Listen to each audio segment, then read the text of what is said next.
Hello friends, എല്ലാവർക്കും നമസ്കാരം.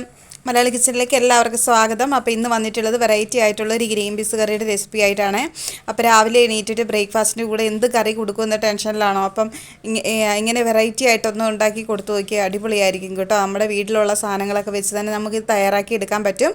അപ്പോൾ ഒട്ടും താമസിക്കാതെ എങ്ങനെയാണ് തയ്യാറാക്കുന്നതെന്ന് നോക്കാം. അപ്പോൾ അതിന് വേണ്ടി ഞാനിവിടെ കുറച്ച് സവാള എടുത്തിട്ടുണ്ട്, അതുപോലെ ഒരു ചെറിയ കഷ്ണം തക്കാളി, ഒരു ചെറിയ കഷ്ണം മത്തങ്ങ, അതുപോലെ ഒരു ചെറിയ ക്യാരറ്റ്, പച്ചമുളക്. ഇങ്ങനെ മത്തങ്ങ ഇട്ടിട്ട് നിങ്ങൾ കറി വെച്ചിട്ടില്ലെങ്കിൽ ഒന്ന് ട്രൈ ചെയ്ത് നോക്കിയിട്ട് അഭിപ്രായം പറയണം കേട്ടോ.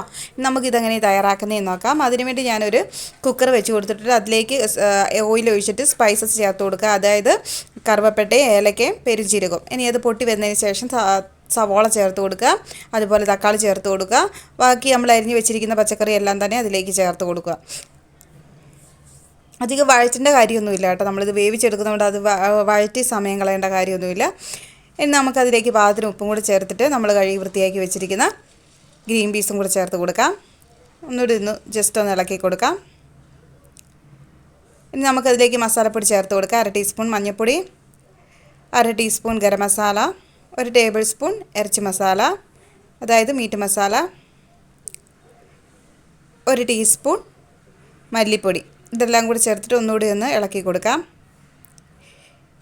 ഇനി നമുക്കതിലേക്ക് പാകത്തിന് വെള്ളം ചേർത്ത് കൊടുക്കാം. ഞാനിവിടെ ചൂടുവെള്ളമാണ് ഒഴിച്ചേക്കുന്നത്. ഇനി അടച്ച് വെച്ച് വേവിച്ചെടുക്കാം. അപ്പോൾ ഇവിടെ നമ്മുടെ കറിയൊക്കെ ഇവിടെ റെഡി ആയിട്ട് വന്നിട്ടുണ്ട്. ഞാൻ വേറൊരു പാത്രത്തിലേക്ക് മാറ്റിയിട്ടുണ്ട്. അതുപോലെ തേങ്ങ അരച്ച് ചേർത്തിട്ടുണ്ട്. തേങ്ങ മാത്രമേ അരച്ചിട്ടുള്ളൂ, വേറെ ഒന്നും ചേർത്തിട്ടില്ല കേട്ടോ. ഇനി നമുക്ക് നന്നായിട്ടൊന്ന് ഇളക്കി കൊടുത്ത് യോജിപ്പിച്ചെടുക്കാം. ഇപ്പോൾ ചെറുതായിട്ട് ഇവിടെ തിളയൊക്കെ വരുന്നുണ്ട്.